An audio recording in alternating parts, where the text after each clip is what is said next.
Hey folks, Walt Biscardi back with you, and today I'm going to go over some of the little gotchas, those super annoying things that when you're coming from Final Cut Pro over to Premiere Pro will trip you up and you will start pulling your hair out and cursing and all this good stuff. And some things Adobe says they're going to change, and some things you just got to get used to how it works.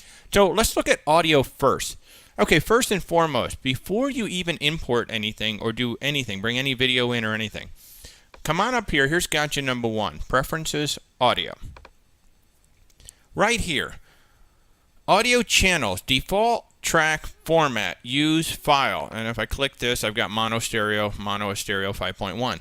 That is when you import your audio, how do you want Premiere Pro to interpret that audio? Would you like it to be mono track, stereo track, mono as stereo, or 5.1?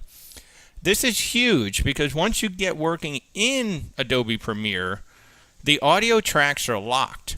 If it's a stereo track, you can't make it a mono track. If it's a mono track, you can't make it a stereo track. It's not like Final Cut Pro where you can just simply change the audio tracks at will. You've got to set up your audio tracks first before they came in. So this is gotcha number one. I automatically set this up for mono. If this was set to stereo, and let's say you have your interview on channel 1 and then your camera mic on channel 2, you're not going to be able to separate the interview audio from the camera mic audio in Adobe Premiere Pro because you can't just simply change the track from stereo to mono. So I leave this as mono. So this way I have the maximum flexibility of how I'm going to operate my tracks in Adobe Premiere Pro, and it basically gives me the same flexibility that I have in Final Cut Pro. So that's gotcha number one. Okay, gotcha number two is audio in the timeline. Adobe Premiere defaults to stereo audio tracks. As you can see, audio 1, 2, and 3, they both have the little stereo icons next to them. I can't right-click. I can't change the type of track. I can rename them. I can add tracks, and I can delete track. But I can't change audio 1, 2, or 3 to become a mono track. So right now, like I've got this shot up here, this beautiful jet, and I'm just going to go ahead and do an edit. The shot has mono audio. And if you notice, there's no audio selection over here whatsoever. So it will not allow me just to simply make an edit and drop the audio in because it's mono audio and I can't put mono audio into a stereo track. If I grab this and I drag it down, you see what Premiere does? It actually created two brand new mono tracks, 4 and 5 down here for the audio. But that's not exactly what I wanted to do. I really want to just work with mono tracks in my timeline. Now that the clip is in here, I can go over here and I can say delete tracks. And I'll say, you know what, go ahead and delete all the empty tracks. And so, yeah, that gets rid of my stereo, and now I've got my mono track. But it would be nice to set up my sequence that way from the get-go. So to set up your sequence with just mono tracks, let's come on up here and let's go new sequence. And let's see, I've already set up some the way I want them. So let's go into HDV here, and let's say, oh, I don't know, 720p 30. Now you notice down here on the right, this is what the sequence is going to be. There's going to be 3 video tracks. The master track type is stereo. That's fine. That's the output. I don't mind having my output set to stereo. Mono tracks are 0 and stereo tracks are 3. So if I were to go ahead and just say, yeah, make a new sequence, then I'm going to see what I had when I first opened up. I'm going to see those stereo tracks with no mono track. If I want to change that, look right here, this little tab, tracks.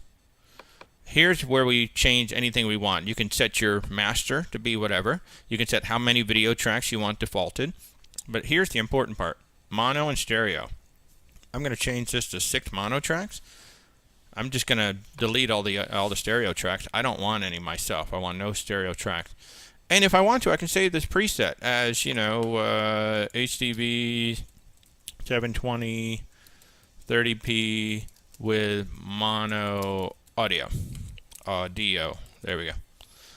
Okay. And now it brings up my list again, and at the bottom here's my little custom thing that I just set up. And I say okay, and now it makes a new sequence, and look, I've got all mono tracks.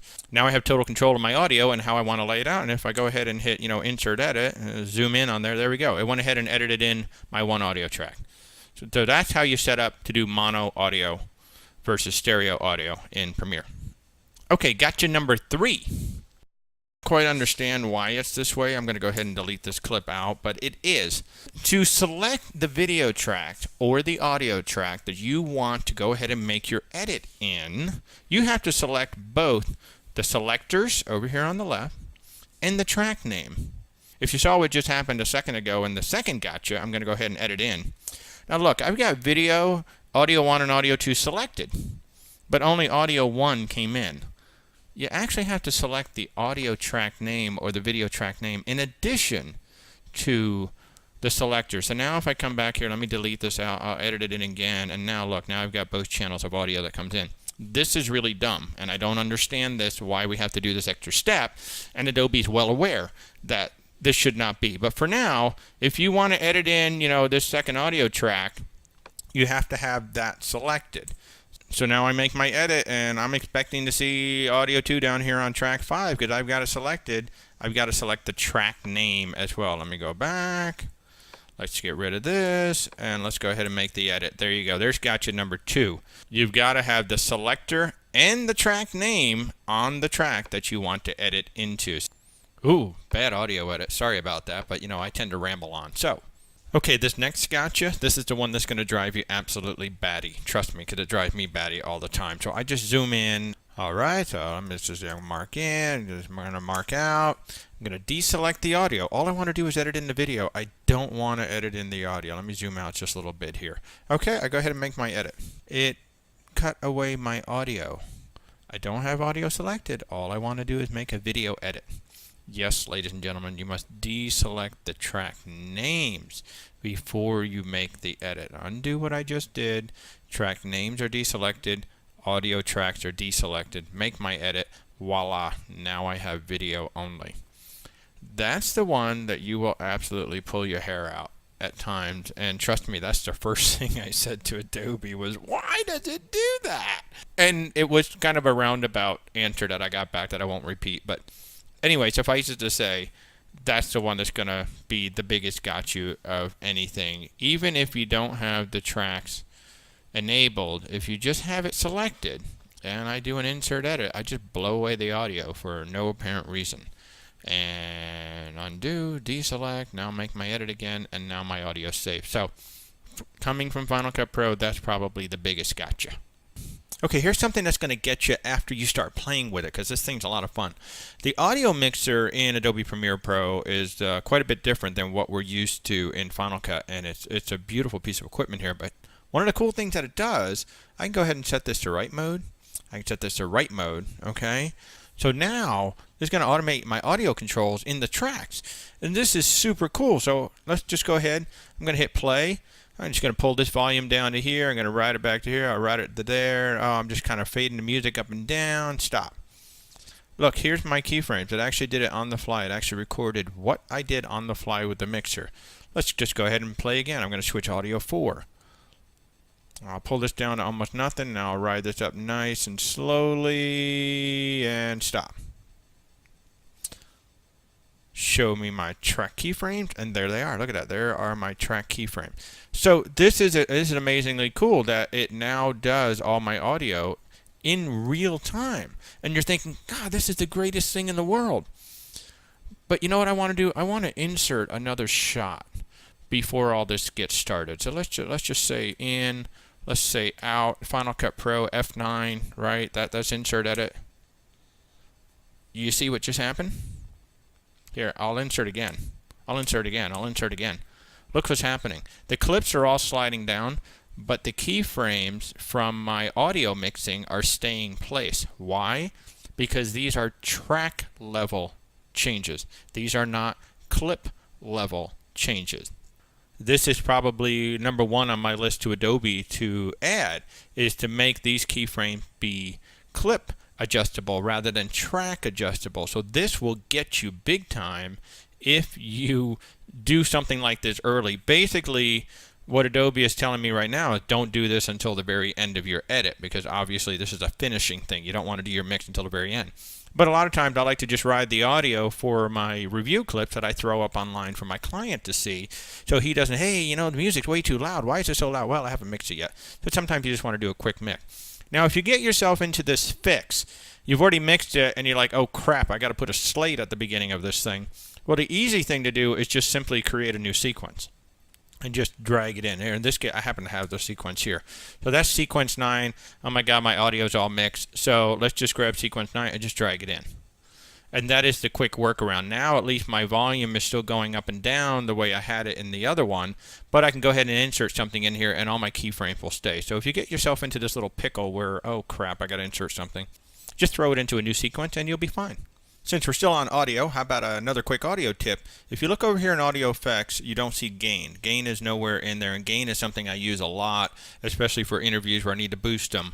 There's two places where you can get gain in Adobe Premiere Pro. Right click on your clip in the timeline, audio gain.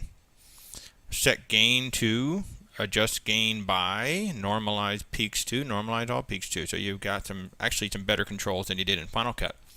Alternatively, you can come on up here to clip, audio options, audio gain, and the same controls show up. So instead of it being a filter down here, it's just part of the contextual menu for every single clip. Wow, that was a quick one. In my work, we do a lot of news stories, so I've got to pan audio left and right. And in Adobe, it's actually quite simple. Here it is right over here in your mixer. I'm going to pan audio 1 to the left. I'll pan audio 2 right. I'll say, oh, you know what, channel 3, that's music. I'm going to pan that right and pan that right. So now basically I've got my narration on channel 1. Channel 2 is my natural sound and my music.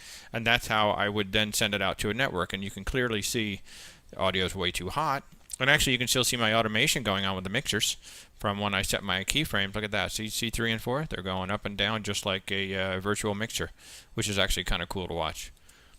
And if I don't have it set to automatic, by the way, if I just bring these down, they're just going to sit there. See, now my audio level will just stay down there, and I can say, you know, everything's still kind of hot. Let's bring that down. Those are jets after all.